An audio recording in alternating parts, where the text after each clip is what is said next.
You're listening to the Create What You Speak podcast, where I invite you to come along with me as we shape our own reality together. My intention is to bring out the magic in you. Now let's get started. Run away from the humdrum. We'll go to a place that is safe from greed, anger, and boredom. We'll dance and sing till sundown and feast with abandon. We'll sleep when the morning comes and we'll rise by the sound of the birds' song. My name is Sloan Fremont, and today I'm going to talk to you about giving rebellion a rest. Some said Earth's the new Rome, and this bitch is going down. You better know someone in NASA if you think you're gonna skip town. And I surely doubt you do, so you might as well enjoy all the food and all the drugs and all the girls and all the toys.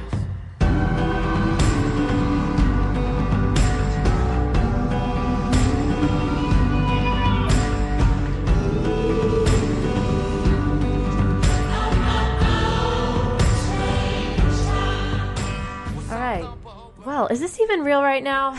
Like, what's happening right now? I feel like the world is in such an odd place right now due to the virus. And just a week before that all happened, we had a major tornado come through Nashville. And this feels so surreal to me. Like, I wake up and I'm like, is this really happening? Like, are we really in being asked to stay in our homes, and businesses and gyms and everything is shut down? And oh, is this for real? And I'm like, yeah, it actually is. And so welcome to the show this week. Thank you for listening. I struggled to come up with the words for this week's show, actually. It's hard for me to put into words how I feel, what's going on. Like, it's just such a different place. And I'm sure most of you are feeling the same, right? We're going through just all these variations of emotions right now. And as I'm recording this today on March 22nd, 2020, we just got notice here in Nashville that we are under the Safer at Home executive order from the mayor. So that basically says we have to stay in our home except to go out for essential needs in, the gatherings of less than 10 people for the next 2 weeks. So that's until April 5th, 2020. And because our town is a tourist city, we had actually already been under something like that over the past week. They announced that last weekend, where actually they closed all of the bars down on Broadway, on our main lower Broadway, where all the music happens. That was something I thought I would never see. And actually some of the business owners fought that, but they ended up closing. So here we are in this place that we have never been in this modern era, where we are forced as a nation, right, as American people, to slow down and do nothing, right? This is forced rest for all of us. And isn't it so interesting that it's happening like this, right? It's like we all wanted, how many of us have said we wanted more time? We need more time, right? We're thinking this all the time. And now look what we have. We have more time. But this is not in a way that any of us would have picked, right? It's like, but now we have this time. I feel like, at least for myself, like I'm rebelling against it, right? Like, this isn't how I wanted this to happen. Wait a minute. No. I didn't mean it that way, right? Like, that's not what I wanted.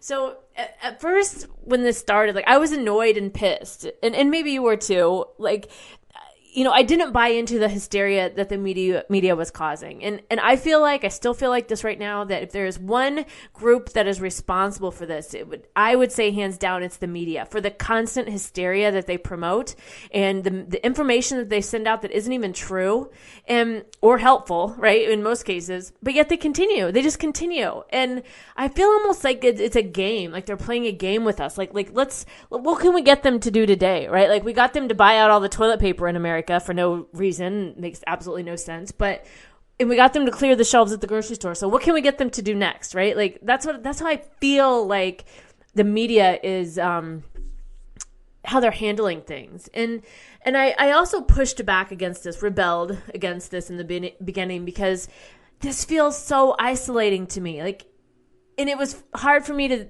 remember at first that other people were feeling that way, right? And I live alone and I already work from home. So pretty much to be locked up in my home with no social contact, like, that felt really bad to me. Like, I was going to be even further alone, and like this forced isolation, which I'm sure everybody else is feeling this way, but because I'm not talking to anybody or interacting with anybody, I feel like it's just me. And maybe you're feeling that way too. So hopefully what we're talking about today will help you in that way. But and I'm sure other people who live alone are feeling the same way, or even elderly people, right? Like now we are all experiencing what many of them deal with on a daily basis. And so at first, honestly, I wasn't very nice about this. I went to the grocery store and I was just annoyed as fuck. And I was frustrated, and it was like really unnerving. And I don't really know why. I couldn't really, I guess it was just like going to the grocery store and seeing bare shelves and seeing people like freaking out. And I don't know. I didn't like it. It was super uncomfortable. And I don't feel like I handled it very well. I was rude to the cashier. I don't know. And I felt really guilty about that. And maybe you're feeling something similar. Maybe you're just feeling plain weird and you don't even know how to put it into words, or, out of balance, or all these things, right? Because we've never been through something like this before. And you're probably discovering a wide range of emotions as this continues, right? Like I said, and what I want you to know is that you're not alone, right? We're all feeling this craziness right now. We're all dealing with this for the first time, and all emotions are okay right now as we process this, right? I think especially if you live alone, it's really easy to feel like it's only you feeling that way. But like I said, let me assure you it's not. We're all feeling it in our own ways, and mostly, I feel like for me at least, going this in and out of moods, even by the hour, as we learn how to deal with this and make it through this odd freaking time in history. And I think we're all learning to adjust to a new way of being. I know for myself personally, like I said, with the emotions, mine mainly fluctuate between anger, which I don't really know why. I guess it's just I found myself just being angry, just angry, and then over to depression, right, due to the isolation. So those were the moods that I was swinging back and forth, which still is happening a little bit, but it's not quite as bad. But it again, this forced isolation felt like just this unwanted punishment to me when I already feel alone a lot of times. And honestly, I wasn't in the mood to deal with it. So the amazing thing I think about this is that, well, there's a lot of things if we're going to flip it, but there's never been a time that all of us have absolutely no control over something, right? Now, we're going through that now. We are all in this place of forced surrender. There is not one thing anyone can do about this but surrender to what's happening. And fighting it isn't going to get us anywhere. Which is what I tried to do at first, right? When I was so pissed off and annoyed, but that does no good. It did me no good. It didn't do anyone else any good, because it's completely out of our hands, right? There's nothing to do but give up the rebellion and rest and let go and trust this is somehow working out for all of us together as a nation and as members of the human race. So for this week's show, I know there are a lot of ways I could have approached this topic, and I thought about all of them. But as I was what really felt right to me and what I felt called to do was to talk about it from the perspective of what opportunities this is going to bring for all of us. So it may not feel like it now, but there are going to be opportunities for all of us during this quarantine and after, if we choose to look at it that way. So that I want to be clear here. That doesn't mean that I am, or I'm suggesting that you should deny or avoid what's happening, right? Because it's just not possible. I mean, it's just not. We all need to be some level of informed about what's going on, so we're aware and we can learn, we can adjust, we can do what's needed. But it also doesn't mean that we need to sit here and dwell on things or be glued to the news, quote news, right? Or social media, or be the one that, finds some bit of information and gets on the phone and talks about it and stews about it and dwells about it, right? We have to be able to find this balance between being informed and keeping our sanity. And that's going to look different for each of us. But in this time of a forced and mandated quarantine for many of us, we're being asked by the universe, I think, to slow the fuck down. Slow down. Slow down. That's all that's being asked of us right now. And there is nothing we can do about it. And we can get mad, like I said, rebel and not want it and wonder why and all the other things, but that doesn't do us any good. This is the ultimate act of surrender and release, because there is absolutely nothing we can do about it, and fighting it isn't going to help. So that's why I chose this topic this week of giving your rebellion a rest, because that's really our only option now to get through this. We're all given different circumstances, and we get to decide how those circumstances go. And so that's why I wanted to talk about it from the perspective of what opportunities are available to all of us right now, even if it doesn't seem so, while we continue to surrender, release, and give the rebellion a rest. So some interesting opportunities I was thinking about for this. So let's look at this from like the world perspective, or businesses and the government. Interruption and disruption get us thinking differently. I mean, look at how the world literally changed overnight. People who have never worked from home are now suddenly working from home. Education has went pretty much to some version of homeschooling or online learning since the schools shut down. As I mentioned, the bars here on Broadway closed, and the musicians are now giving virtual performances with virtual tip jars so they can still earn money, and where you can watch their shows from home. I mean, think of the magnitude of these changes that happened overnight, right? Like in all the kind of things that it takes to do that, right? Like the things businesses have to do to like get people up and running to work from home online. People who don't work from home, like I do, so I'm very familiar with it, but people who don't, like even adjusting to that, and like that's a complete and abrupt lifestyle change that takes some getting used to. And if we think about like things that happened, like in order to combat the spread of the virus, like with hospitals, right? The regulations and HIPAA laws have been relaxed in order to manage this. Telehealth is suddenly a normal thing, right? That was something that for so long, like for whatever reason, wasn't actually that mainstream. Not that many insurance companies would allow that. And then you think about the government, like government has moved mountains to get things done in a few days that used to take months or even years, right? We're actually seeing some little bit of like, agreement between both parties, which is, I mean, I can't even believe that. Like, it's amazing, and I'm glad, but I mean, just think of that. Like, that in itself is a miracle. And things we never thought could be done are happening, right? Like, old antiquated systems and methodologies are being phased out in order to make room for new and better ways that make more sense today. And so what opportunities might come from that in the future, right? I mean, I think about this from the work from home perspective because I do it and I love it. And I know it's not for everyone, but I mean, if you can shift everybody doing that, like for those that want to stay that way, how can you ask them to go back? You know what I mean? I think there's, and even if we think about like these rules and regulations that were relaxed, well, did we really need them in the first place? I mean, did we? I don't know. I mean, I think there's the changes that we're seeing and the opportunities that are going to come from this are going to make us question things or have us question things that we're going to realize no longer work. They just don't make sense anymore. And I think that being able to look at this from that angle of the opportunity is going to help us to ask these questions and to be able to look at this in a way that ensures that what happens on the other side is for our benefit, right? That we don't just fall into those old mindsets again after this is over, because I don't even actually think that's possible.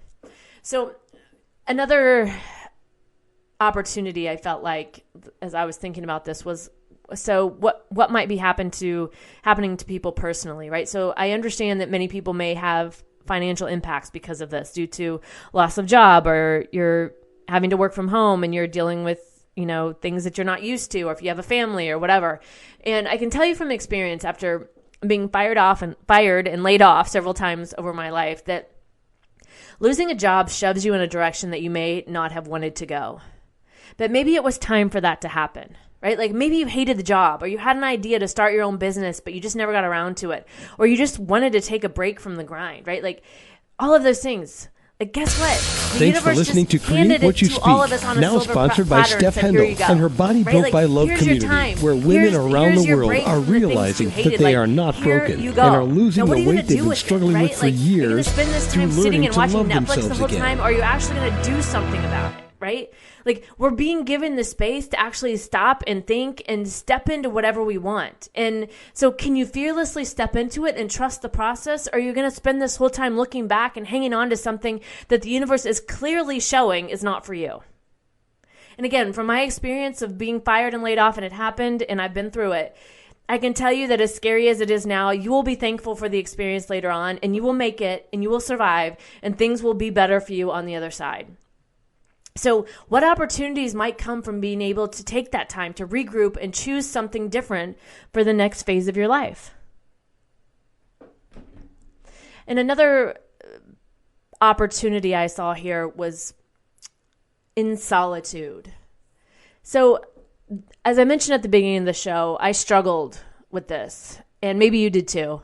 especially if you live alone with this solitude. Like, I do enjoy alone time, but I enjoy it when I pick it, right? I don't like being told that I need to be in forced solitude. And I don't think anybody does. And because I've had a lot of time now and I've been reading a lot, and I wanted to share a couple of thoughts on solitude that I'm hoping will help you and give you a new perspective and see this as an opportunity rather than a punishment. So I read this book called Naked Witch by Fiona Horn, and I didn't know anything about this woman. She was from Australia and then like 90s a rock star, and then she was an actress, all these different things, and now she's a pilot. And anyway, the book was an autobiography, and I thought it was a really good book about reinventing yourself. I really liked the way she wrote the story. I highly recommend the book, and I'll link to it in the show notes. But there's this part in the book where she talks about solitude, and she says, "Solitude no longer means cutting myself off from people in a familiar pursuit of feeling sad and abandoned. I don't confuse it with loneliness. Solitude is uplifting, restorative, and joyful." And there is a writer I follow on Facebook called Victoria Erickson, and she had this to say about solitude. Solitude isn't loneliness. It's a subtly wild revival. It's when the entire universe rains music, surrounding you like a hand, returning you to song. So I thought about both of those, and I thought, what a great opportunity for us right now to redefine solitude. Like, what if we just stopped rebelling against the solitude and looked at it as this, as Fiona said in the book, uplifting, joyful, and restorative? What if we just chose a different perspective for that? How might it change? How might our reality change, right? Like, what if we just decided to be okay with being with ourselves? Like, whatever that looks like right now for you. Like, how would things change? So there's so many more opportunities, I think, that we'll see over time. And we could talk a lot about that. And we probably will in the next coming weeks. But I really liked those perspectives about choosing to look at what's to come after this, because we're not going to be in this space forever. And I keep seeing this variation of a quote that Shakespeare or someone from long ago wrote a play or a book or something during a pandemic of some sort, right? Like, basically what the quote is saying, that there was nothing that the person could do, so they chose to use the time productively and look at the result. He wrote a play or a book or whatever it was that was highly successful. And I don't know if this is true, and I don't really care. I liked the purpose of saying this, because what I do know is we're all being given this unprecedented permission to rest, to slow down, to surrender, to release, and to give our rebellion a rest. So what are you going to do with that time? Right? Watch Netflix and be angry like I was in the beginning, or start to see this for the gift that it is. Like, look for the opportunities that are around you. Focus on the things that are important to you, whatever that is for you. Like, maybe you revive some old hobbies that you thought were long dead and you'd never do again. Or maybe you you actually read and enjoy some books that have been piled up for months or years or whatever. Maybe you choose to sleep. Right? Maybe you choose to give yourself the gift of more sleep. Like, I was reading on my Fitbit app in the community page, and so many people were posting they were actually getting enough sleep right now and how happy they were. Like, think of that. Think if the world just got more sleep right now, how much everyone's mood and interaction with others would improve, right? Like, maybe give yourself that gift. And I know while it seems very confining and restricting right now, we do actually have endless opportunities and possibilities when we choose to look at things that way. Like, what I'm choosing to do right now is focus on my invention again. I had let that kind of slide, and I'm choosing to focus on that again. I'm also I'm going to be creating some different courses for this podcast. I'm going to be working on that. I'm working on, I've been learning Spanish, and our class is canceled. So I found an online program called Spanish in 1 month, which is majority of it is free. So I've committed to doing that every day to keep my skills up. And so we all get to choose what this looks like, right? We get to choose the Netflix version of ourselves or the productive version of ourselves, where we actually do something and use this time wisely. So what does it look like for you? What does this time in history mean for you? How are you going to handle it? And how are you going to choose to come out of this differently, if at all? And this will end someday. Someday, even though it seems far away, the world will return to activities. But I don't think what we experienced before will ever be our normal again. I don't think we'll ever go back to normal. I believe that things will be better. I think we'll be better because of this. And I feel personally like we are in a correction phase or a reset phase right now. And after this, we're all going to know too much. We're never going to be able to unsee what we experienced. And I happen to believe that we'll be better as a result of it. So to close out today's show, your magical intention this week is to unlock the hidden potential in what's happening right now while you give rebellion a rest. Commit and decide for this time to work in your favor right now. Trust it's all taken care of, that this is part of the bigger plan that's working for you and not against you. And practice that absolute and ultimate surrender and release and give rebellion a rest. It was never going to get you what you thought you wanted anyway. All right, that's it. Songs for this week. Okay, I got some good ones for you this week. All right, intro song. I played this guy before, Mikey Mike. This intro song is called Strange Times. I mean, I had to use the song because it's so fitting. But he talks about, the song is just variations, various verses, but he talks about our strange times, like strange times. And I agree, right? We're in strange times right now. And so I picked that intro song by Mikey Mike called Strange Times. Outro song, Best Is Yet to Come by Judah and the Lion. This is one of their newer songs, and I have to, this is what I was saying. Like, I feel like even though things are crazy, the best is yet to come. After this reset, this rebooting, this things are going to be different. We can't unsee it. So the best is yet to come. And in the song is actually somewhat depressing, like musically, but the words are good. And he talks about, I guess you're just broken. I guess you're hoping for more. You're reaching. I guess you're just in need of love. You're not alone. You're not alone in this. And then he talks about, I guess I'm broken. I'm hoping for more. I'm reaching. I'm in need of love. But I'm not alone. I'm not alone in this because the best is yet to come. And I think that for all of us, right, we're not alone in this. Like, it feels that way, I think, probably because none of us, for the most part, have probably ever been in a forced isolation situation. So it feels alone, but we're not alone in this. We're not. And I just wanted to remind us all that we're not alone in this and the best is yet to come. All right, that's it for this week on our topic of give rebellion a rest. I would love to know what you think. If you want to come on the show and talk about this, if you're just like tired of the solitude and you want to have a conversation, I would be happy to have you on the show and just get your thoughts, see what you think. Like, what's happening for you right now? I would love to hear from you. If you have questions, if there's anything else you want me to talk about, you can email me, sloanfremont@gmail.com. My website is sloanfremont.com. You can find me on Instagram, Sloan Fremont. I'm on Apple Podcasts, iHeart, Web Talk Radio. Just search Create What You Speak. You'll find me. And if you like the podcast, remember, subscribe, rate, review, tell all your friends. Everybody has a lot of time on their hands right now, so there's a lot of good information that you can listen to and you can share with your friends. So thanks for listening this week. And remember, even in these crazy times, make the most of the magic at hand because there is always magic around you.